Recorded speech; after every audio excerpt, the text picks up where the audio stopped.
Okay, excellent.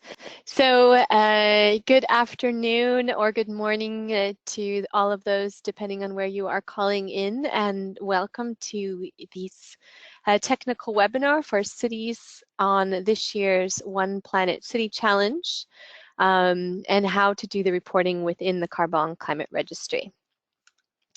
My name is Jennifer Lenhart, and I work at WWF as the Program Manager for the One Planet City Challenge.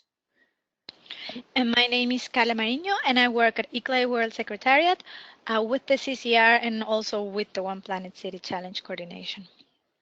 Excellent. Thank you, Carla. So together we're going to explain what the One Planet City Challenge is and more importantly, the reporting, which Carla will explain. So just briefly, I'd like to point out that this webinar will very much align with the existing instructions for OPCC candidate cities. So if you haven't had a chance to review those, we highly recommend that you do, and or you can look at them afterwards. So this webinar will look at a little bit of why cities should participate, some of the reporting requirements, and importantly, the timeline on upcoming dates that we have for you. And then Carla will focus on city registration and reporting on the cCR, and some guidance for data input there within. And if we have the chance afterwards, we will very briefly explain who the jury is that will assess cities and what they will be looking for. And I might say that if you have any questions along the way, feel free to add them into the chat box, and we will try to take them a little bit later on in this discussion. So why WWF is interested in looking at cities? Well, I think it's interesting to note that today is what we at WWF call Overshoot Day. And Overshoot Day is the day when, as a planet, officially we have used all the resources that sustain us this year, and from tomorrow onwards, we start borrowing from the future in terms of adding additional emissions into the air or consuming more water than we have an opportunity to clean, etc. So right now, as a global population, we live as though we have 1.7 planets. Of course, in different countries and in different cities and also at the individual level, people might live differently, but the reality remains that we do not have 1.7 planets, but we only have one. And therefore, at WWF, we would like to envision cities that we call one planet cities. And these are cities that enable all people to thrive and prosper, because we do realize that those are important aspects for urban citizens, but also to really do so within the ecological limits of our one and only planet. And a little bit of background as to why WWF has engaged in this. Well, as I'm sure you have probably heard, more than 50% of global population is now living in cities. This is the first time in human history, and this is a very significant statistic. In addition, cities are huge consumers and producers, producing over 70% of greenhouse gas emissions. Despite this, cities across the globe, I should say, are already incorporating ambitious actions to tackle this trend and address climate change in their cities, but also working collectively with other cities to learn and share and really lobby for support for urban action.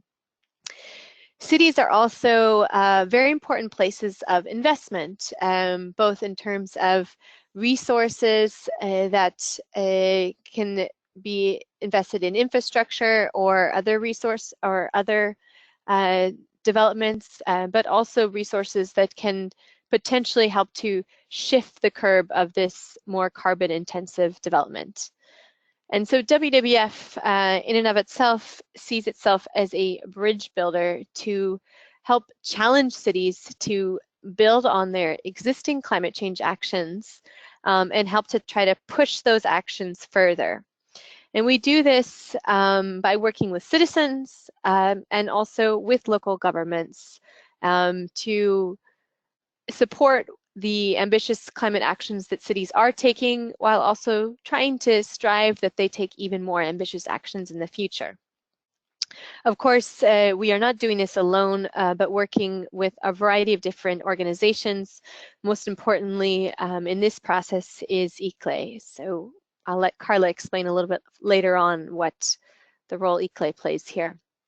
But just for a little bit of background for you, WWF has been working with this city challenge. It was formerly called the Earth Hour City Challenge for just over 5 years. It started in Sweden and has since become an international challenge.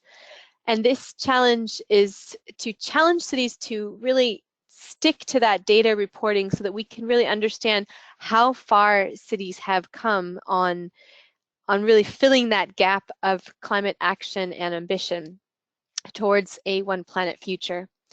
Since 2011, we've had 328 cities that have participated in the One Planet City Challenge, reporting ambitious actions on climate change. And since 2012, this competition became international, from Sweden to 6 countries, and then later 15, 21, and this year in 30 countries. And we take advantage and work very closely with ICLE on this reporting process. After cities have done their reporting, we use this in order to select national and global winners, highlighted by an international expert jury. And some of those past winners have included cities like Vancouver, Canada, Cape Town, Seoul in South Korea, as well as Paris, France. The photos here to the right, if you can see them, are the top one is our winner last year, Paris, France, celebrating, as it were, on Earth Hour. And then the lower photo is at the International Awards Ceremony, which was held last year in Quito, Ecuador, just prior to the United Nations Habitat Conference, where the national winners from each country, as well as the global winner, were invited to the mayor's dinner in Quito to just highlight what the actions of their cities are doing. The OPCC really invites cities to demonstrate with accountability and transparency their commitments to a external audience. We know cities are doing things, but we really want to see the examples of what those cities are doing. We are also encouraging cities that have ambitious commitments in line with what is needed with reference to the Paris Agreement goals. And this year we have a particular focus on urban transportation and mobility, including what creative ways cities can highlight how they are addressing mobility. And finally, this is a challenge that runs in 30 countries. We realize that the different countries in which we operate have different capacities and resources, and we will definitely take this into account when selecting both the national and global winners. So just briefly, why would your city be interested in participating in the One Planet City Challenge? Well, I won't list all of these, but I think it's just a very important way not only to do that data reporting, but to lift up the awareness of your city's climate actions among your citizens, but also so that the companies in your particular city are aware, as well as to work closer across different departments within one municipal authority. Additionally, both from the WWF perspective, but also media attention can help create visibility of your city and put your city on the world map of cities that are really focused on and engaging in climate action. It's also a way to share among peers, so among cities that you can have a lot to learn from, and also to together among cities to push for additional support and action really focused on the role of cities to address climate change. So just to give you a brief idea of where we are now and where we are going, right now we are here on stage 1 on the submission of data to the cCR. And the final deadline for that is on the 29th of September. And if you want to be even more ambitious and benefit from feedback from ICLEI, please try to get your submissions in already by the 12th of August. And after those dates, there will be a pre-screening of data to just sort of find what are the strongest cities, 3 to 5 strongest cities per country, but also this will then be able to allow the jury, an international expert jury, to review and select both national and global winners. For the different finalist cities, so this is about 3 cities per country, up to 3 cities per country, we will have a public engagement campaign in the first quarter of 2018.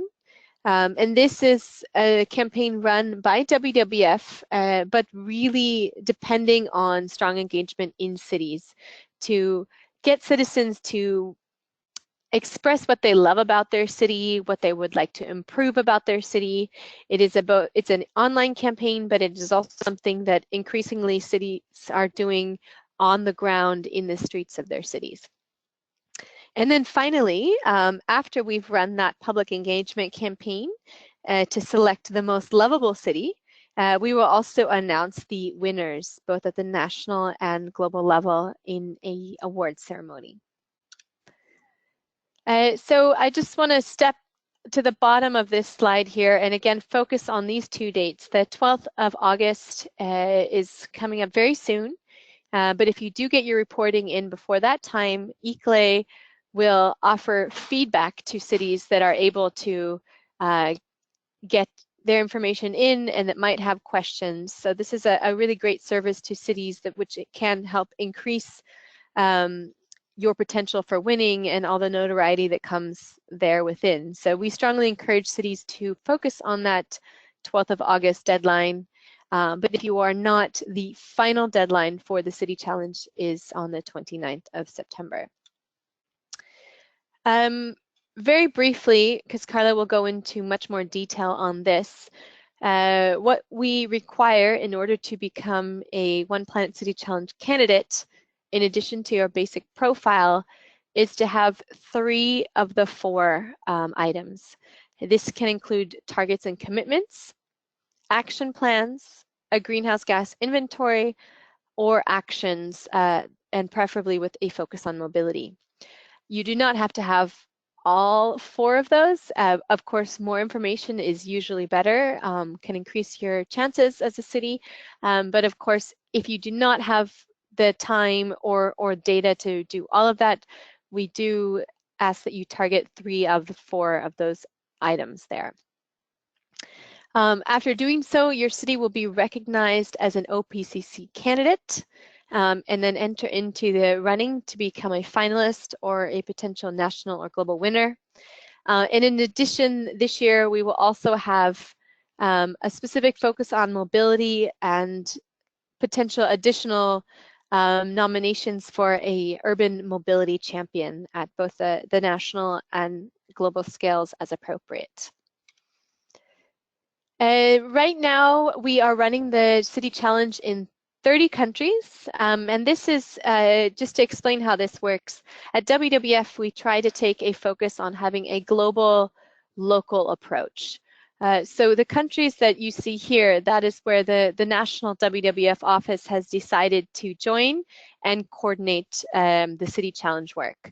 So you are always able to reach out to us from the core team in Sweden, but if you prefer to go directly to your national contact, that is also very possible. And the different offices that are located in these countries are also responsible for really reminding and pushing and supporting cities along the way. So do reach out to them if you need to. So I think that's all from my side. Carla, would you like to take over? Thanks, Jennifer. Yes, now I will start sharing my screen.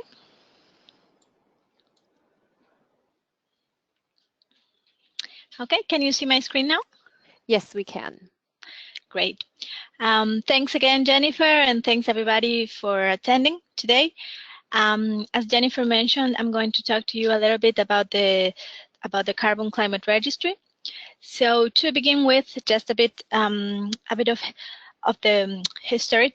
So the cCR, it's the Carbon Climate Registry, is the world's leading platform for cities, towns, and regions to voluntarily report their climate commitment and action. Launched in 2010 at the World Mayor Summit on Climate in Mexico City, and operated by the Bonn Center for Local Climate Action and Reporting, hosted by ICLEI, from where I'm speaking. The cCR compiles data on performance of greenhouse gas emissions and energy, climate hazards, targets in regards to emissions reduction, adaptation and resilience, renewable energy, and energy efficiency. It enables the reporting entities to track their mitigation and adaptation action, which is planned to reach their targets. So that a little bit of the background, and now we are going to go directly to the reporting part.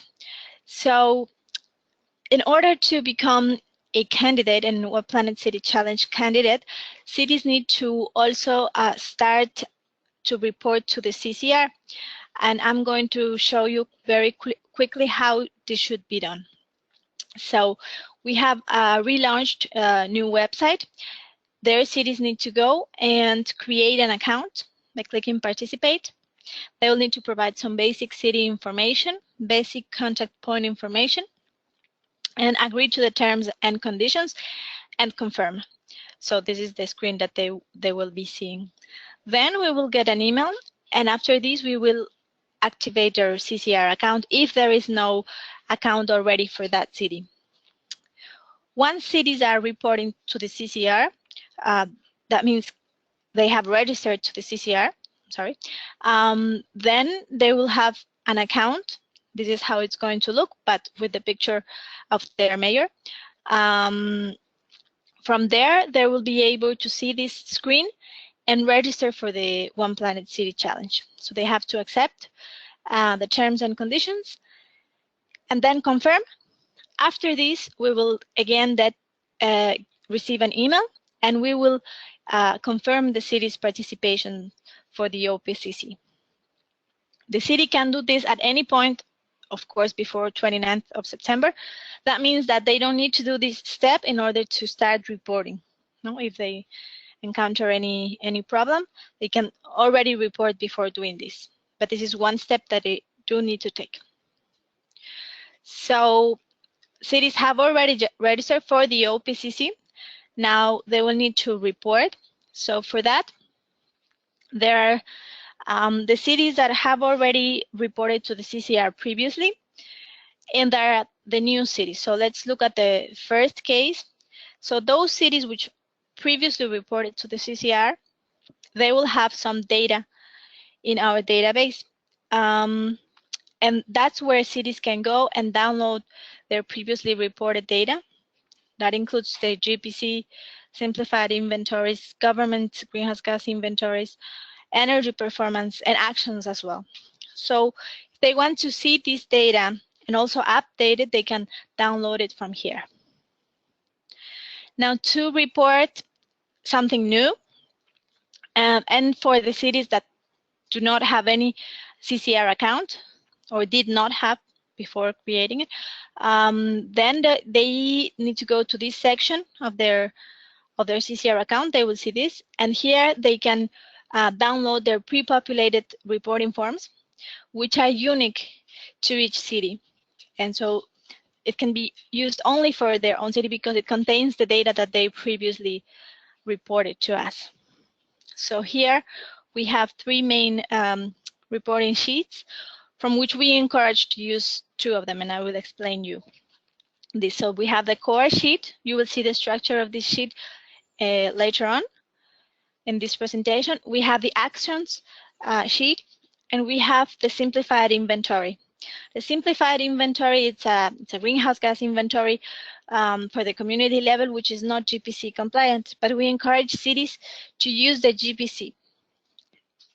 Okay, so now let's go already to the data input. So after cities have created their cCR account, have downloaded the respective reporting forms, they will find themselves with these Excel files, with this Excel spreadsheet. So this is the core reporting form, and here cities can find account information, profile, targets and commitments, action plans, GPC, energy performance, government greenhouse gas inventory, adaptation and resilience, and mobility data. This is all contained in the core sheet. Now, separately, there is the action reporting form, and we need that the cities report one of these per each action that they are reporting. So please do not copy paste the tabs, because then we are unable to upload those actions to the database. Please copy paste the file itself. Okay, so those are our two main forms, and then the simplified inventory, I'm not showing here, but if you need this, please let us know. Then the GPC, you can find it, as I mentioned, in the core sheet. And we are going to go through each of these sections. So let's look at the first tab, which is the account info. This contains basic, very important information, such as, for example, the coordinates of the city. We ask that these are accurate and precise, so that they have at least 3 decimals. Otherwise, the city can be misplaced by some kilometers, and this will affect especially smaller cities. So it's important that in this part, cities report accurate and updated data, no? Regarding also the contact person and the head of government. Then in the second part of the account information, there is a place for the liaison. Again, please report the most up-to-date information that is available, because this will serve the city when we need to contact the liaison. So that is in regards to the information, to the info account. Now let's look at a city profile. This is the sheet where the city provides the context. And there is a lot of information that is provided here. So first we have a city profile. It is recommended that cities do this description in English, because then they will be able to reach to other, to more places, not to other cities that are looking at this in English instead of the local language.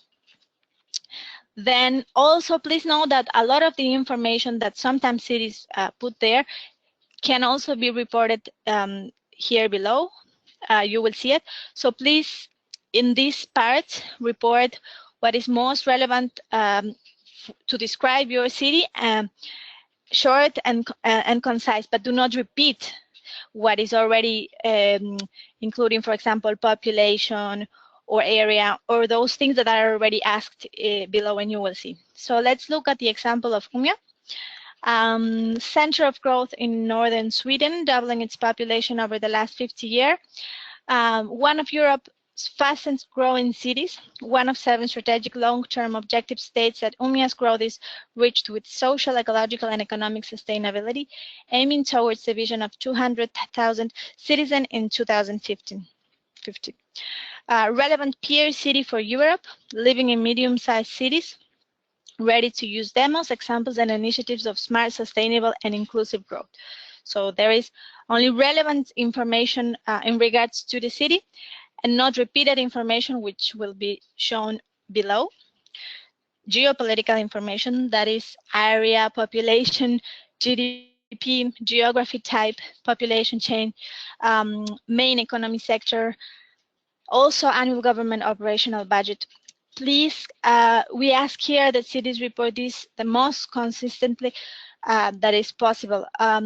When we are revising this information, if we get a number that is not consistent, and let's say it's obviously not possible, then we will make an observation And if this data is not available at last, it is preferred that this data point is not reported instead of having a bad data point entered. So also, please know that in our new website, this will be displayed big. So in each city has a city profile, and therefore it's very important that all the numbers that are there are right, not accurate, because this will be displayed in each city profile, which can be seen, to the public. So in a lower part of the same tab in the city profile, cities can provide a bit of information on planning and commitments in regards to mitigation and adaptation. So they are asked whether they have any commitments, such as targets, or any action plans, and they have to report these. And please make sure that this is consistent with what is reported later on in the action plans section. Also here, cities are able to describe their general sustainability goal. So cities can, for example, describe what is the access of that sustainability goal. Also the factors that amplify climate change in their city. So for example, an older population, more vulnerable to extreme climate events, or a location along the coastline. Also impacting business. For example, infrastructure that is prone to be damaged by sea level rise, affecting supply chains, higher insurance costs, etc. So let's look at Umia's example. In regards to impact in business, positive effect and negative effect on agriculture and forestry around Umia. Future increased precipitation and temperature may result in increased harvest. Increase of pests affecting the crops, shorter period of snow may have a negative effect on winter-based tourism. So stating all relevant information around the city. Now let's look at the governance section. Again, here cities can describe in regards to mitigation and our adaptation. So they can state what is their focus, whether they are more adaptation focused or more mitigation, or both. They can state that. They also can indicate how they do their process for reviewing any work in regards to climate change. Let's look at Umia's example. The strategies in the comprehensive plan are being monitored frequently. A web-based tool called Quality of Life Barometer shows the progress in local environmental and public health, the travel survey, it's how to plan public transport, how to develop walking and cycling routes, etc.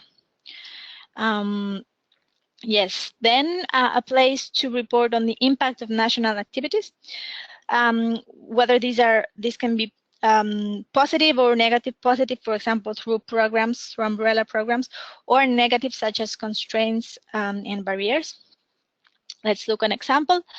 UMIA implements and adapts to national and regional objectives. Sweden has some of Europe's most ambitious objectives regarding climate change. National funding for projects functioning as a catalyst effect on some of the city's activities. National taxes on fossil fuels also make the shift to renewable energy more financially lucrative.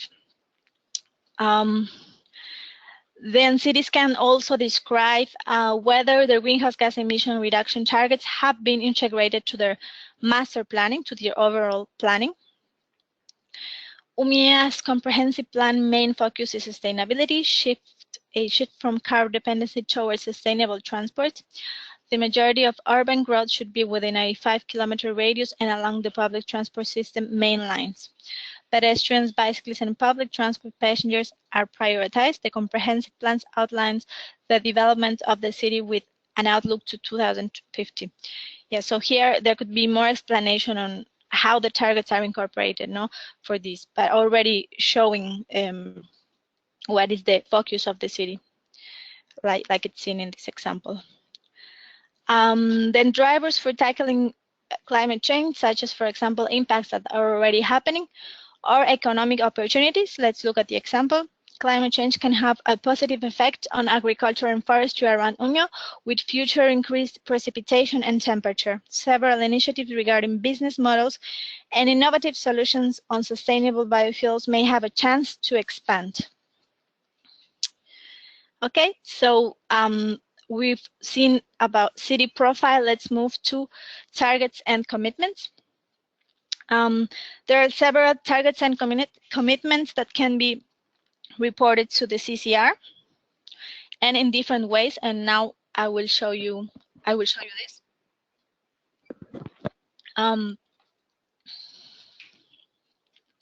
We have greenhouse gas emission reduction targets, renewable energy targets, adaptation and resilience targets, other mitigation targets, and energy efficiency targets. Each of those targets has different ways of expressing them, no? So that means how, for example, for greenhouse gas emission reductions, how is the reduction going to be measured? We have, for example, baseline scenario, we have absolute base year, we have carbon intensity, and we have fixed level. So if a city is reporting a carbon intensity target, they are relating their greenhouse gas emission reduction to a unit of GDP or per capita. So these kind of targets can be found on the GPC in Chapter 11, how to come up with these greenhouse gas emission reduction targets, whether it's a fixed level amount or a baseline scenario, assuming a series of circumstances that will likely happen, or an absolute base year kind of target. So you can find guidance on this in the GPC. Then we have the renewable energy target. We have, again, here 4 types. So these can be either energy consumption, this will be in megawatt hour, or we have installed capacity of renewable energy, this will be in megawatts. So please make sure these are not confused. And when describing a target, please make sure this is consistent. We have shares either in final energy consumption or in primary energy mix. These are percentages. So please just bear in mind that these different targets have different ways of expressing, and they need to be consistently reported. Otherwise, they cannot count as a target. And for that, you can see when you select a target, there will be a unit shown. So please make sure that if you see a percentage sign, you don't report more than 100, for example. Then we have energy efficiency targets. There are 2 types there, improvements either in final energy consumption or in the primary energy mix. And then we have for adaptation and resilience targets and for other mitigation targets, they have a place where cities can indicate their own way of measuring the outcomes of the targets. Yeah. So now let's look at an example. It will be mostly numbers, but first we ask for a description, and we ask for a description to be able to compare the target and how the data was provided later on, and to make sure that the target is categorized in the right kind of target. For example, Uña Energy has an overall objective to be climate neutral in 2018. Type, baseline scenario, reduction target. Boundaries, government operations. Units, tons of CO2. There you have another possibility, which would be tons of CO2 equivalent. Target value. Please know that without the target value, we cannot account the target 100%. Target year, 2018. Base value, also very important in some targets, to be able to see how ambitious the target is. And yep. Then the base year, to have the reference, and the adoption year. Yes, so, and as I mentioned before, for the adaptation or resilience targets, there is a need to also provide the means of measuring by the city themselves. Now let's move to action plans. This is a new tab in the cCR reporting format. Here, cities can report their overarching plans in mitigation and or in adaptation. And these are plans which cover several sectors. This tab is especially for that, and we will see an example now. Contains 28 different mitigation measures in 8 different areas: buildings, energy efficiency, waste, transport, planning, etc. The action plan complements other existing strategies such as the comprehensive plan and air quality management plan. Main focus is mitigation, but it also includes actions focusing on climate adaptation. Adaptation resilience. Comprehensive plan for a sustainable city. The city are considering the effect on future climate change as a serious threat to the region. Omia have a big river that's running through the city, and in our comprehensive plan for the city, we are taking precaution for floods caused by extreme rainfall. We are expecting more extreme weather. Working closely with University Umia on this matter, and you will see how this information is important in just 1 minute. So it can also be an integrated plan, so both addressing mitigation and adaptation. And we ask cities to send along with the report a supporting document. If they are reporting in their local language, please send a supporting document with an extract in English containing the most relevant information. And also the summary, please report it in English. The summary of the action plan needs to state what is the action plan, how it intends to achieve the outcomes. Yes, and also here lower you can include information in regards to public participation. So detail how public participation is a part of the plan. Is the plan only addressing infrastructure interventions, or is it including also citizen engagement and participation? If so, exactly how? Please include that. And then in regards to stakeholder engagement, to come up with the plan, not only in the implementation phase, what has been the involvement of stakeholders in the process to come up with the plan? Has it been a consultative process, for example? If so, how? With the citizens, with the industry, with the university? Please detail those aspects. Then in a lower section of this same tab, cities can select on the adaptation and resilience sectors covered, and also the mitigation sectors that are covered. They can also include the estimated greenhouse gas emission reductions, also annual energy savings and renewable energy generation that are expected to come from the implementation of the plan. And this will help for the city challenge in the part of vision and also in impact, you know, when they have these measurements available. Also, please report all the co-benefits associated to the plan. This is going to be seen in the evaluation phase as well, and this needs to be in the summary in English. Yes, so now let's go to the GPC inventory. We have in our reporting form, we have a place where cities can report their greenhouse gas inventory according to the GPC protocol. So in this first section, the city can report about the reporting period that shall not be the same as the period is reporting the offline reporting sheet, but the inventory, and it cannot be at last 2017. It cannot be. So it has to be before that. There's a place for the community information, where cities need to provide area, GDP, boundaries, population, and this data needs to be consistent with the one provided in the profile tab, and we are going to look that this is consistent, so please make sure this is accurate.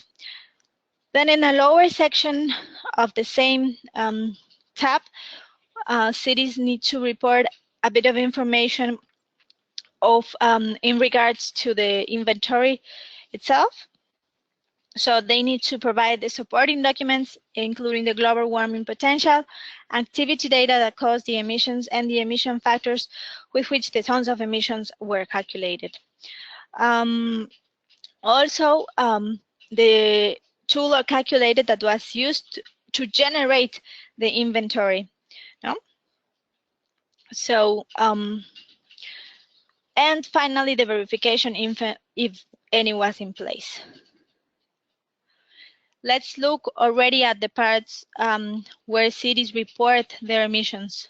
We have here the different gases, and also they are divided by sectors and subsectors, just like in the GPC.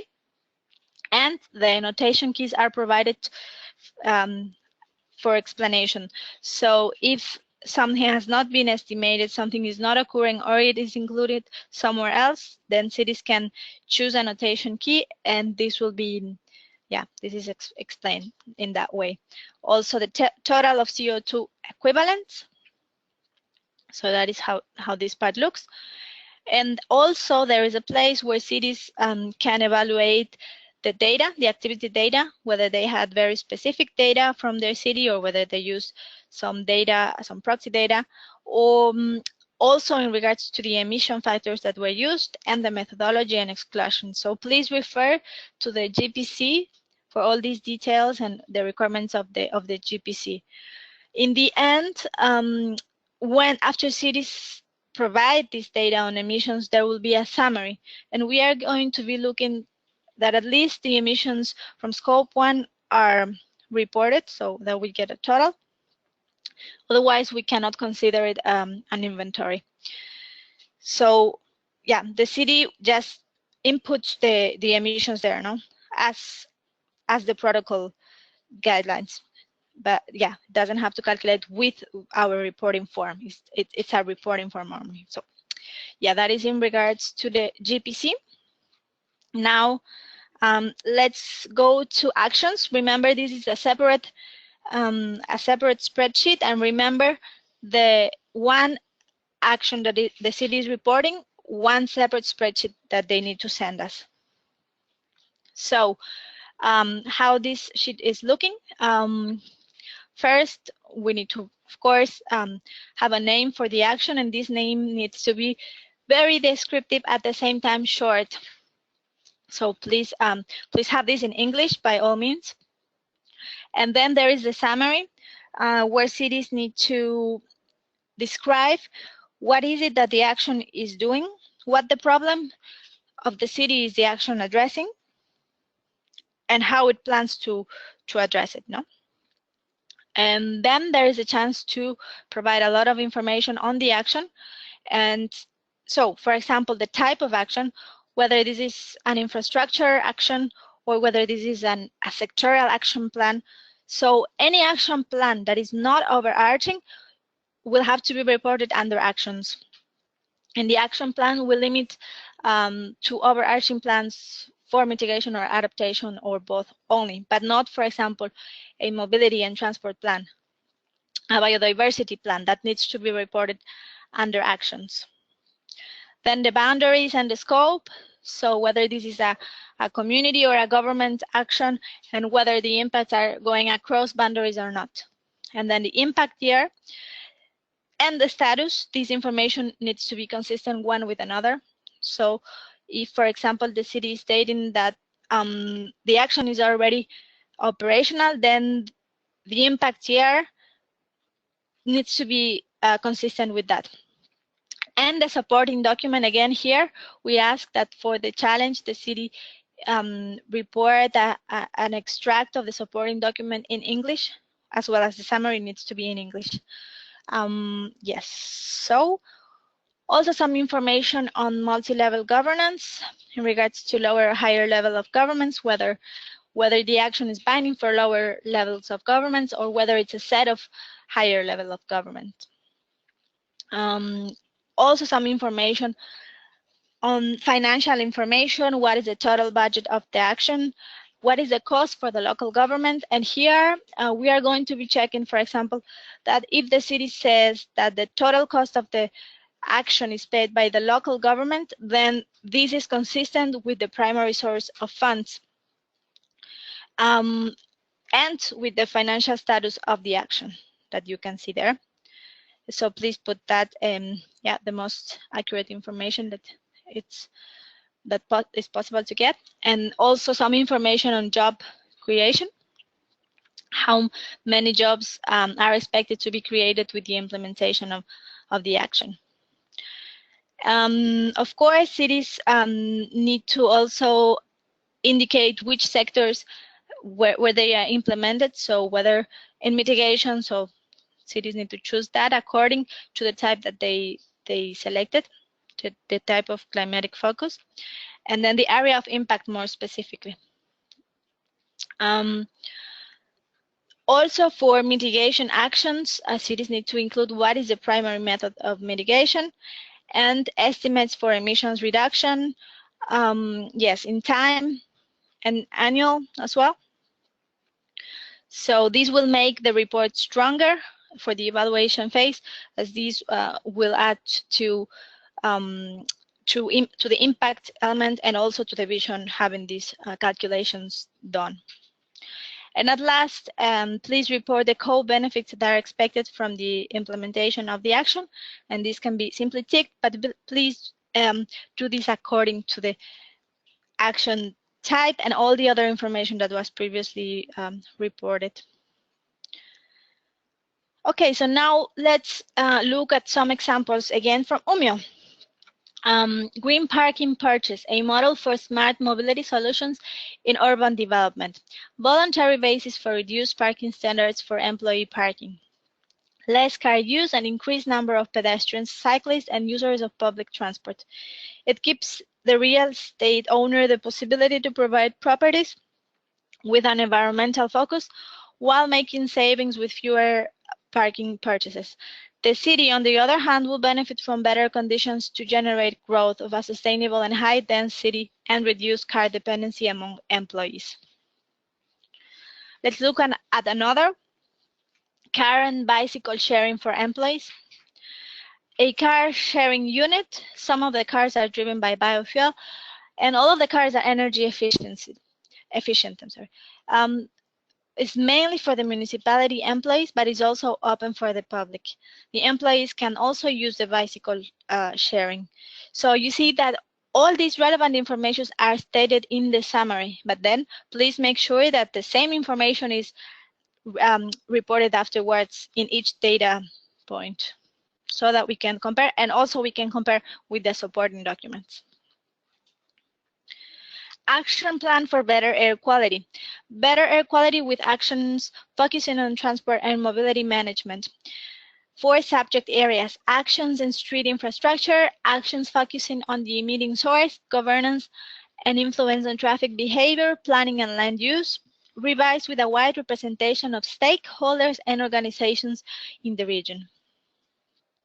So all the relevant information that we were seeing just before. Biogas plant in Venice, actors in the UMIA region building a biogas plant in Venice to be used in cars in the UMIA region. Taxi cabs and vehicles at the airport are some of potential users.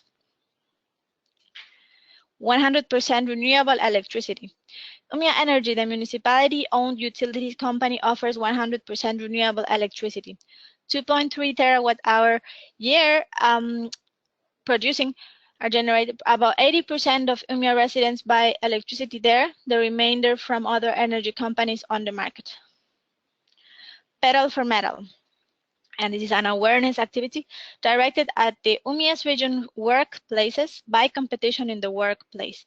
The purpose of the Pedal for Metal is to increase the share of work trips and business trips by bicycle while reducing commuting by car in the UMIA region. So those were just a few examples of the very big variety that cities can report in regards to action. So as you can see, there are many categories. So it also many cities with perhaps not as much as resources can report powerful and meaningful actions for the city challenge, no, in mitigation or adaptation. Now let's look at the mobility data, which is still a tab of the core sheet. In order for cities to to go for the special mention on mobility, they need to at least report the modal splits. Without this, they cannot go for that. And then there are other features of their mobility and transport system, such as energy consumption, trip duration, access to public transport, and road safety. Also beneficial for the city to report this as a baseline. Also, they will be able to talk about their mobility plans. What are the priority areas of their mobility plan? For example, there is a lower section where cities can choose what is it that they are focusing on their mobility plan.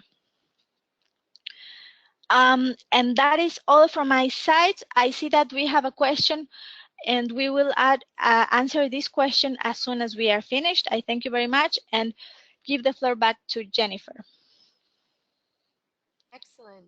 And can you make me the presenter again, please?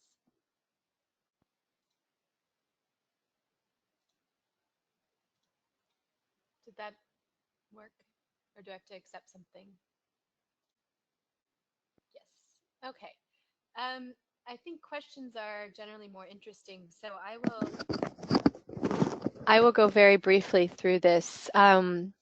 Again, this is all in the instructions per se, but once cities have finalized the reporting on the 29th of September, ICLE will, together with the consultancy Accenture, will perform both a quantitative and qualitative analysis of the data. And that will be all of this information that Carla has just presented to you will be reviewed and used in order to find the top 3 to 5 cities per country. And where there's question or a need for a further explanation, this is where the role of supporting documents, which cities can provide, as well as their summaries, will be very, very useful to work with that ranking. So do be sure to add those if you can, preferably in English. After that, Accenture, which will reach out to the different WWF offices to just consult with those offices to see that the cities that we have found that have more or less fallen on top, if that reflects with the national reality, so that we make sure that there's that local knowledge taken into the context as well. And after that confirmation, then we will have an international jury that will review brief data sheets that will be provided by Accenture based on the information provided by the city. And the jury will review all of those finalist cities in order to select a national winner, and then a second meeting to select a global winner from the national winners. Just to highlight to you that these are some of the members that have been on our jury previously. We have invited most of them again, and most of them have already accepted. We also want to bring in a few new colleagues as well, especially those with transportation expertise. And here I think it's important to highlight that WWF is not actually involved in the jury. We do not have a say on the cities that are selected, and we think this is important for reasons of transparency, so we cannot pick favorites, but also just to ensure that the cities that are selected by these experts. This is all in the information provided in the instructions, so I will just pick out a few things here. Focus on transparency in data reporting, and the jury will really be looking for reduction targets that are in line with the Paris Agreement and science-based recommendations. So all actions are great, but really those that link to what science tells us we need to do in order to address climate change will be prioritized by the jury.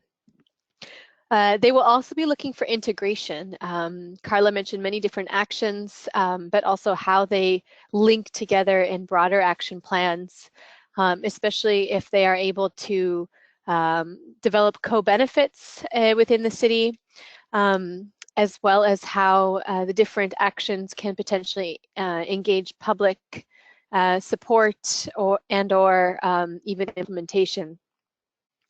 And then finally, again, we really want to focus and reiterate that the jury will be looking for cities that lead with respect to the local context in terms of the governance structure within a particular country, as well as the existing challenges, access to resources or finances, as well as existing carbon footprint of the residents.